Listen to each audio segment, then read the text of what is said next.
Culture, Context and Teaching by Luisa González Medina. Hello everyone, my name is Luisa González Medina, and today I will share my analysis of chapter number 1 from Diaz Rico's book and Extra Learning Resources. My own definition of cultural sensitivity is recognize, respect, and value students' language and cultures, such as their language, beliefs, customs, or learning styles. Teachers need to connect learning to students' experiences and background. It also means being willing to learn from other cultures, adapt the practice when needed, and create an environment where all students feel included, safe, and proud of who they are.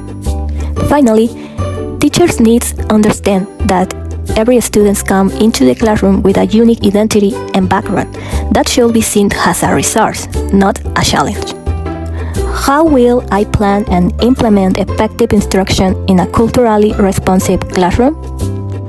In this point, I will need to plan inclusive lessons, use visual supports and active strategies, and collaborate with families. I will first make sure to get to know my students, their cultural backgrounds, interests, home language, and the experience they bring with them. This will allow me to design activities where they feel represented and connected to the content. When planning lessons, I will use diverse materials that reflect different cultures, especially those of my own students. I will also adapt my instructional strategies to meet their learning needs by using visual supports, collaborative work, and connections to real-life situations. During instructions, I will promote an environment where everyone can participate and feel safe to express themselves, giving opportunities for students to use their native language as a resource when necessary. Finally, I will reflect and make adjustments continuously, learning from my students to improve my teaching each day. What is passive learning and why doesn't work for English language learners? Passive learning doesn't work because the role of the student is only listen and observe. They have limited English practice and low motivation and comprehension. According to Diaz Rico, passive learning is when students only listen, watch, or receive information without the opportunity to participate actively.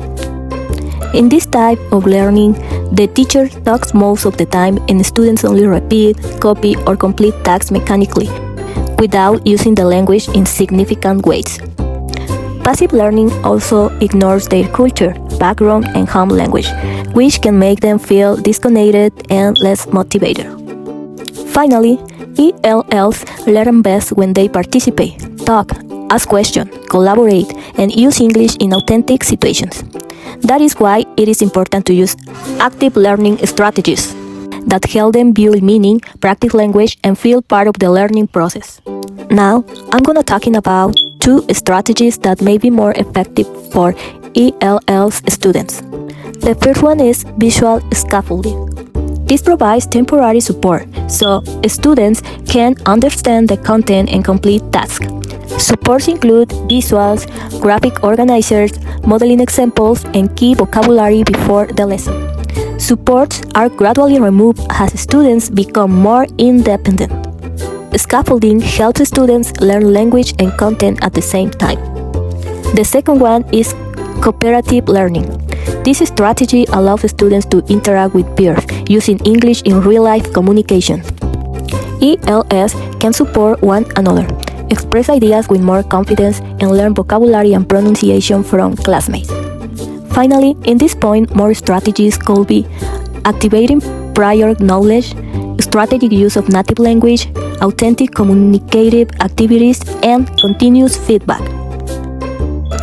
I think some consideration for effectively supporting ELL students could be: number 1, know each student's language level. Number 2, safe and inclusive environment. Number 3, high expectation for all students. Now, I want to talking about the teacher responsibilities. In the classroom, teachers ensure equitable learning opportunities, adjust instruction and assessment, and promote participation and confidence. I think Teachers are responsible for ensuring that all students receive a high-quality education that allows them to learn, participate, and succeed. They must value cultural and linguistic diversity as strengths and adapt instruction to make academic content understandable for ELLs. Finally, teachers should create inclusive environments where students feel respected and safe using both language, maintain high expectations for everyone, and collaborate with families and colleges. Before sharing my conclusion, I would like to discuss some new ideas to continue researching. For example, setting personal learning goals for each student and advocate for resources in schools with high ELLs populations. To explain the first idea, many ELLs struggle with motivation when they don't understand why they are learning English. Helping them set personal goals, such as speaking confidently or reading their favorite topics, can increase ownership and emotional connections to learning. About the unequal distribution for ELLs students and school resources, many ELLs attend schools with fewer resources and greater socioeconomic challenges. This highlights the importance of advocating for trained teachers, appropriate materials, and additional support in schools with high ELLs populations. In my conclusion, after analyzing Chapter 1 of Diaz Rico's book and the additional resources, I realized that teaching English learners requires a lot of preparation, passion, and cultural sensibility. ELLs students don't learn just by listening. They need to participate actively, use the language, and feel supported in the classroom. It is important to know their language, culture, and English level to plan inclusive and effective lessons.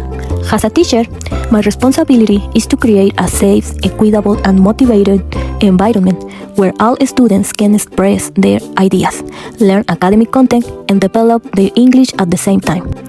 Using strategies like group work, visual supports, scaffolding, and strategic use of the native language helps make learning more meaningful.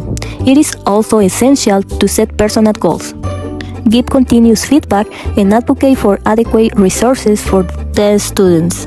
In short, teaching ELLs is not just about teaching English, it is about supporting, respecting, and guiding them, so they can grow academically and personally in an inclusive and enriching environment. Gracias por acompañarme hasta aquí. Thank you for getting this far. Espero que mis ideas hayan sido claras. I hope I was clear with my ideas. See you next time. Adiós.